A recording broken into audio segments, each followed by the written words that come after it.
Ashok sir कहां देख रहे हैं 380 निपट गई हैं आज?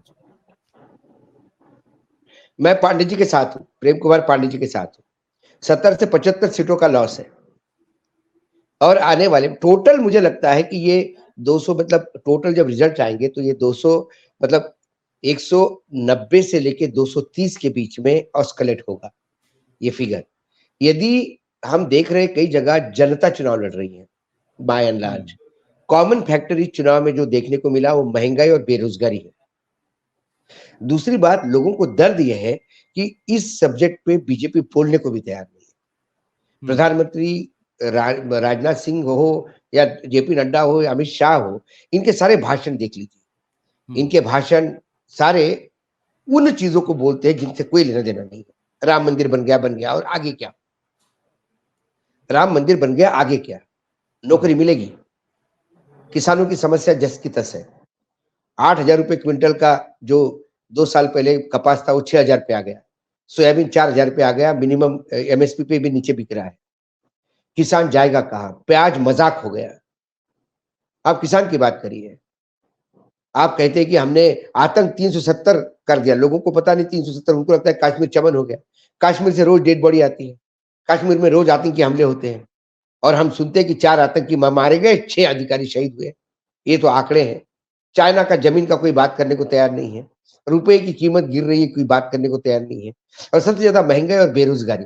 घर में बच्चा बैठा हुआ है भाई, ग्रेजुएशन होके इंजीनियर होके बैठा हुआ है 3-3 4-4 साल तक, नौकरी नहीं है। ये पीड़ा है और इसका बात करने के लिए कोई तो तैयार नहीं। कम से कम इंडिया गठबंधन इस बात पे बात करता है। तो बाय एंड लार्ज पूरे देश में एक अंडरकरंट दिख रहा है। अरे ये बात ही करते हैं सिर्फ। मोदी जी क्या है? मोदी जी तो बड़ी बड़ी बातें करते हैं, अपने क्या मतलब है उससे? वो मंगल पे जाए भाई, बुध पे जाए, शनि पे भी जाए, सब पे जाए, लेकिन महंगाई का शनि कब दूर होगा? लोग ऐसे पूछते हैं तो क्या बताएं उनको? हिंदू मुसलमान करने का लगातार प्रयास होता है, वो हो नहीं रहा है, वो हो नहीं रहा है। मैं संभाजी नगर गया था, महाराष्ट्र में एमआईएम की एक सीट है औरंगाबाद, जिसको संभाजी नगर कहते हैं। वहां तो एमआईएम का कैंडिडेट इम्तियाज चुनाव जीत के आया है। इस बार मैं वहां पे पूरा दिन रुका। मैं मुस्लिम बस्ती में जाके मैंने जब पूछा तो उन्होंने कहा कि नहीं, इस बार उद्धव ठाकरे को वोट देंगे, उद्धव ठाकरे वाली सेना को, क्योंकि महाराष्ट्र में 6 राजनीतिक दल चुनाव लड़ रहे हैं। तो उन्होंने कहा कि हम उद्धव ठाकरे वाले को देंगे। मतलब क्यों? शिवसेना ने तो बहुत मुसलमानों के खिलाफ बोला। नहीं नहीं नहीं, उद्धव ठाकरे को वोट देना मतलब राहुल गांधी को वोट देना। राहुल गांधी कम से कम बोल तो रहा है। तो महाराष्ट्र में कितनी देख रहे हैं सर आप? महाराष्ट्र में सिंगल डिजिट जी, 10 नहीं क्रॉस कर पाएंगे। पूरा एनडीए का कुनबा, बीजेपी नहीं। अजित पवार के पास 4 सीटें लोकसभा की, सारे हार रहे हो। 15 सीट एकनाथ शिंदे के पास है, उसमें से 2 निकलना मुश्किल है। 48 में 10 सर। 48 में 10 से नीचे बोल रहा हूं सर मैं। 10 डबल फिगर होता है, मैं सिंगल डिजिट बोल रहा हूं। विदर्भ में 10 सीटें हैं, उसमें से 9 सीटें जा रही है नागपुर की भी टाइट फाइट में। मराठवाड़ा में 8 सीटें हैं।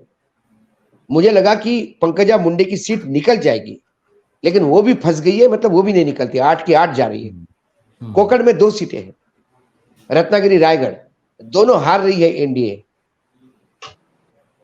और आप आ जाइए पश्चिम महाराष्ट्र।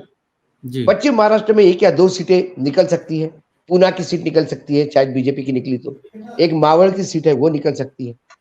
बाकी सारी सीटें फंसी हुई है। मतलब क्लियर कट है इंडिया गठबंधन को। आप मुंबई आइए, मुंबई में पूछिए किसी भी पत्रकार को, एक पीयूष गोयल की सीट छोड़ी तो कोई गारंटी नहीं दे सकता। एक एकनाथ शिंदे की बेटी की सीट निकलेगी।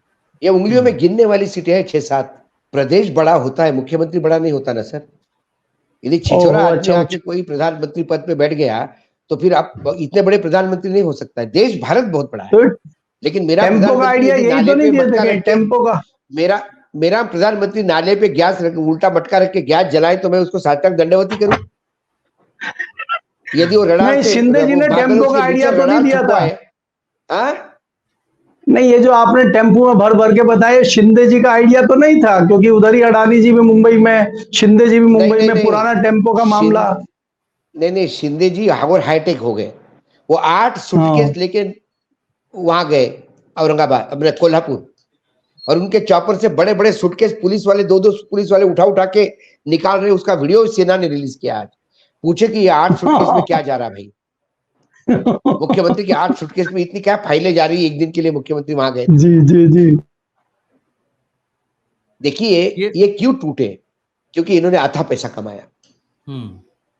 यदि एकनाथ शिंदे बहुत ईमानदार होते तो ईडी से डरते नहीं भाई। और अजित पवार को तो मुझे बोलने की जरूरत ही नहीं है, प्रधानमंत्री ने खुद कहा था 70,000 करोड़ का घोटाला। तो हजारों 1400 करोड़ रुपए की तो ईडी ने संपत्ति जब्त कर रखी है अजित पवार की। जब आपने इतना पैसा कमाया है तो मोदी जी ने डुमरू बजाया ईडी ने और आप नाचने लगे, तो आप उधर चले गए सीधे सीधे। एकाएक प्रेम उमड़ आया उनको कि मोदी जी देश को मजबूत कर रहे हैं, इसके पहले मोदी जी को गाली दे रहे थे। राज ठाकरे अपने आप को क्या सुप्रीमो समझते हैं। एक ईडी ने डमरू बजाया, बस एक नोटिस दिया, कोहिनूर वो मिल वाली जमीन। बिहार पे आ जाते हैं। लोग जानना चाह रहे हैं कि ये 380 के बाद क्या दिख रहा है गणित। बिहार नीतीश कुमार किसके साथ है, पहले बात तो यही बता दीजिएगा। लोग तो ये कहते हैं कि पिछली बार बीजेपी ने नीतीश को विधानसभा में निपटा दिया, पासवान के कुनबे को आगे करके। इस बार नीतीश ने निपटा दिया, कुर्मियों का वोट आरजेडी को दिलवा के, उन्होंने भी उसको सेटल कर दिया। ये बिहार के पत्रकार बता रहे हैं। लल्लन सिंह चुनाव हार जाए तो आश्चर्य नहीं होगा जनता दल यूनाइटेड के। मतलब क्या बिहार में 2 कैबिनेट मंत्री है साहब, एक का बेटा और एक की बेटी आमने सामने लड़ रहे हैं, बताइए। जनता दल यूनाइटेड के दोनों नेता है, दोनों मंत्री है। चौधरी साहब की बेटी जो है संभवी, वो जनता दल यूनाइटेड से लड़ रही है। तो दूसरे मंत्री जो है उनका बेटा कांग्रेस ने लड़ाया सन्नी को। ये सब नीतीश जी का खेल है। तो राजनीति में जो नहीं, बिहार इस बार सरप्राइजिंग रिजल्ट देगा, देखना आपने। सबसे बड़ा गेनर यहाँ पे आरजेडी दिखता है मुझे बिहार में सबसे ज्यादा। और एक सवाल भी आया है अशोक वानखेड़े सर के लिए, ये नीचे सवाल है। वो कह रहे हैं कि प्रज्ञा जी, अशोक वानखेड़े सर से एक सवाल है कि यदि मोदी जी चुनाव हार जाते हैं तो क्या आसानी से सत्ता छोड़ देंगे, या ट्रंप की तरह व्हाइट हाउस पर लोगों को चढ़ना होगा, ऐसा कुछ ये विदेश से लिख रहे हैं, वहां से सवाल आपसे पूछ रहे हैं। नहीं, बिल्कुल मैं इसका जवाब जी ये जवाब भी दूंगा उसका। लेकिन उस जवाब देने के पहले जो अमिताभ जी ने कहा था, और फिर अमिताभ जी ने जो कहा कि ये डिरेल हो गए हैं इनकी बॉडी लैंग्वेज और भाषण, तब आपने कहा कि पिछले चुनाव में भी। देखिए पिछले चुनाव में जब वो कब्रिस्तान शमशान की बात कर रहे थे, वो उन तमाम चीजों की बात कर रहे थे जो थी, एग्जिस्टेंस थी जी। यदि शमशान पे कुछ अलॉटमेंट हो गया पैसा, या कब्रिस्तान पे पैसा अलॉटमेंट था, वो था। लेकिन इस बार तो बिना सर पैर की बात कर रहे थे। मंगलसूत्र उठा के खींच के दे जाएगा, किसके मैनिफेस्टो में था भाई? मुसलमानों को मंगलसूत्र दिया जाएगा, किसके मैनिफेस्टो में था? उन्होंने कहा कांग्रेस का मैनिफेस्टो ये मुस्लिम लीग का मैनिफेस्टो है। क्या था उसमें? क्या था उसमें? किसी भी बीजेपी वालों को पूछो कि कांग्रेस के मैनिफेस्टो से निकाल के दिखाओ मुझे मुसलमान कहाँ है। यदि उनने कहा कि आर्थिक सर्वेक्षण किया जाएगा, वो तो ऑलरेडी नीतीश कुमार ने किया है, जिसके साथ आप सरकार में बड़े हो। यदि आर्थिक सर्वेक्षण के मायने ये है कि मंगलसूत्र इधर से उधर जाएगा, तो फिर बिहार में कितने लोगों के मंगलसूत्र आपने दिलवाए मुसलमानों को, उसका हिसाब दे दीजिए। फिर अडानी अंबानी से पैसा आप ले गए क्योंकि आप बोलते नहीं हो, ये कहां से आ गया? फिर उन्होंने शुरू किया कि संविधान कांग्रेस बदलना चाहती है, कांग्रेस रिजर्वेशन खत्म करना चाहती है। अरे भाई कहां से आ गए? संविधान बदलना है आपके लोग कह रहे हैं। फिर वो कहते कि इलेक्ट्रॉल बॉन्ड में इसलिए लाया कि पारदर्शिता बने रहे। मैंने तो पारदर्शिता के लिए लाया। अरे गोपनीयता के लिए आप 4 साल कोर्ट में लड़े। ये जो खुद चोरी पकड़ने पे मैं चौकीदार था, ये बताने का जो प्रयास है, ये शायद प्रधानमंत्री के जीवन काल में प्रधानमंत्री जी ने पहला कहा। ये झूठ तो बोल रहे थे, झूठ हमेशा बोलते थे, लेकिन ये जो चीज नहीं है उसको क्रिएट करके बोलना पहली बार शुरू किया। इसके लिए लोगों के बीच में हंसी का पात्र बने। महंगाई बेरोजगारी तो सब दूर है, लेकिन एक चीज और है भरत जी, जो डाउन द लाइन, मैं जब गांव तक गया तो मुझे एक बात, कई राज्यों में गया, ये जो संविधान बदलने वाली बात है ना जी। ये पिछड़ों में बहुत बुरी तरह से घर कर बैठी है। हम्म। वो सुनने को तैयार नहीं है। आप किसी दलित बस्ती में जाइए, वो कहता है बोले इसको तो भगाना ही होगा। मतलब भाई इतना द्वेष क्यों? मतलब भाई दलितों पे तो अत्याचार कांग्रेस ने भी किए। बोले बाबा साहब का संविधान बदलने जा रहा है, ये बाबा साहब का संविधान हमारे बाबा साहब को अपमान कर रहा है, इसको जगह दिखाई दी जाएगी। ये परसेप्शन बीजेपी लोगों के दिमाग से निकाल ही नहीं पा रही। राम मंदिर आपका फेल हो गया। अब आप कह रहे कि हमने आंबेडकर जी को भारत रत्न दिया, और बहुत बढ़िया भैया, ताली बजाओ, आंबेडकर जी को भारत रत्न दिया। और सोनिया गांधी को गाली दे रहे हैं आप क्योंकि वो राम मंदिर के प्राण प्रतिष्ठा में नहीं आई। सिर्फ उस प्रोग्राम में, उस इवेंट में न जाने से आप उसको राम विरोधी घोषित करते हैं। तो बाबा साहब को क्या कहोगे जिन्होंने दीक्षा भूमि पे शपथ ली थी कि मैं राम और कृष्ण को नहीं मानूंगा, ना पूजा करूंगा। अब आप उस टोटलिटी में ले लीजिए आंबेडकर को।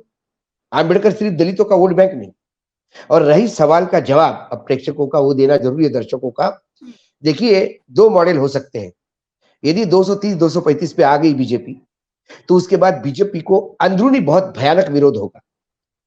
और यदि अंदरूनी बीजेपी में विद्रोह हुआ, तो ये गुजराती दोनों थैला लेके जाते हुए दिखाई देंगे। नया नेतृत्व उभरेगा। वो नया नेतृत्व नए एनडीए का गठबंधन कर सकता है कि नहीं, देखना पड़ेगा। क्योंकि अभी जो एनडीए है उसमें कुछ भी नहीं है। उसमें सबसे बड़ी पार्टी बीजेपी है 290, उसके बाद आती है जनता दल यूनाइटेड 16, 2 नंबर पे, और पहले नंबर पे कितना गैप है। तीसरे नंबर पे एकनाथ शिंदे 13, बाद में बाकी पार्टियां एक एमपी वाली, और 10-12 पार्टियां तो उसका एक भी नहीं है। अब नए साथी में कौन आए? चंद्राबाबू का रिकॉर्ड है, जिसके साथ चुनाव लड़ते हैं उसके साथ सरकार में नहीं रहते, वो बदल देते हैं, उन्हें हमेशा किया ऐसा। तो आप चंद्राबाबू को छोड़ दीजिए। अब इनके पास है क्या? नीतीश कुमार को यही पता नहीं कि अब कल क्या होगा। तो फिर आपके पास बताइए एकनाथ शिंदे जिसके 2 सीट है। तो एनडीए का कुनबा इनको नया बनाना होगा। नया एनडीए का कुनबे के लिए नए नेतृत्व को आना जरूरी है। वो नेतृत्व कौन आता है इस पे डिपेंड करता है। एक हो गया पॉइंट नंबर 1, एक सिनेरियो ये है। दूसरा सिनेरियो चंडीगढ़ मॉडल है। सबसे बड़ी पार्टी होने के नाते मोदी जी को शपथ विधि के लिए बुलाया जाएगा। मोदी जी शपथ लेंगे, 1 महीने के अंदर उन्हें वोट ऑफ कॉन्फिडेंस लेना होगा। ये वोट ऑफ कॉन्फिडेंस लेंगे, वो पीठासीन अधिकारी वोट वॉइस से लेगा। हंगामा होगा, विपक्ष हंगामा करेगा, डिवीजन ऑफ वोट मांगेगा, नहीं दिया जाएगा, उनको निष्कासित किया जाएगा। बाकी बचे हुए 235 में वोट डिवीजन होगा 100% सरकार के साथ। 6 महीने के लिए सरकार सुरक्षित होगी। विपक्ष गांधी की समाधि पे जाएगा, प्रेस कॉन्फ्रेंस करेगा, सुप्रीम कोर्ट जाएगा। सुप्रीम कोर्ट, सर्वोच्च न्यायालय एक नया संविधान पीठ का गठन करेगा। उसमें 6-4 महीने जाएंगे। वो 4 महीने में धरना से थैले खोलेंगे और ये 272 पूरा करने का प्रयास करेंगे। एक वो दूसरा सिनेरियो है। लेकिन दूसरे सिनेरियो से पहले मुझे पहले सिनेरियो में ज्यादा विश्वास लग रहा है, क्योंकि येदियुरप्पा, वसुंधरा, गडकरी, राजनाथ सिंह, सुशील मोदी, ये तमाम जो जख्मी शेर बैठे हुए हैं, ये कब आवाज करेंगे और ये कब हमला करेंगे पता नहीं। सबसे बड़े हमारे शेर छोड़ दिए भाऊ आपने, ये गलत बात है। आप कौन सा सबसे बड़े शेर को छोड़ रहे हैं। बाबा के साथ प्रॉब्लम नहीं, बाबा के साथ प्रॉब्लम ये है कि बाबा हमेशा संघ का खिलौना रहे। एक खिलौना होना, टेडी बियर होना और बच्चा होना, ये फर्क है। संघ प्रधानमंत्री पद के लिए संघ का ही आदमी चाहेगा, नॉन संघी नहीं चाहेगा। तो सर बाबा वो का पीएम के लिए नहीं, मैं कह रहा हूँ घायल तो हैं, वो घायल तो हैं। नहीं, अरे बाबा घायल शेर, जो घायल, इन घायलों को अभी तो दे ही रहा है ना वो। अभी क्या लगता है आपको? अभी आपको राजा भैया का मना करना, गृह मंत्री का उनको रिक्वेस्ट करने के बाद भी साथ देने के लिए कि बहुत देर हो गया। अदिति सिंह का एक ट्वीट कि उसूलों के साथ कॉम्प्रोमाइज नहीं किया जाएगा, ये क्या है? ये बाबा ही तो है। तो इनको यूपी में सिर्फ इंडिया गठबंधन से थोड़ी लड़ रहे हैं एनडीए, बाबा से भी तो लड़ना पड़ रहा है। वही और लड़ना इसलिए पड़ रहा है कि अभी नहीं तो कभी नहीं। यदि ये 370 आ गए तो बाबा चौथी दिन भी चीफ मिनिस्टर नहीं रहेंगे। ये बाबा को मठ में ही भेज देंगे बाहर, और साथ में मठ को एक नोटिस भी थमवा देंगे चैरिटी कमिश्नर का, ताकि बाबा बाकी बचे हुए काम में उलझते रहे। चैरिटी कमिश्नर के ऑफिस जा जाके कि ये जमीन मेरी, ये कॉलेज मेरा, ये उलझाना जानते हैं। तो बाबा मठ वापस जाना नहीं चाहते, बाबा चैरिटी कमिश्नर से अच्छे संबंध चाहते हैं। मैं ईडी सीबीआई की बात ही नहीं कर रहा हूं। तो बाबा की मजबूरी है कि इन गुजरातियों से लड़ाई आमने सामने लेना, क्योंकि बाबा ने दोस्ती का प्रयास भी किया तो वो दोस्त नहीं बन सकते बाबा के,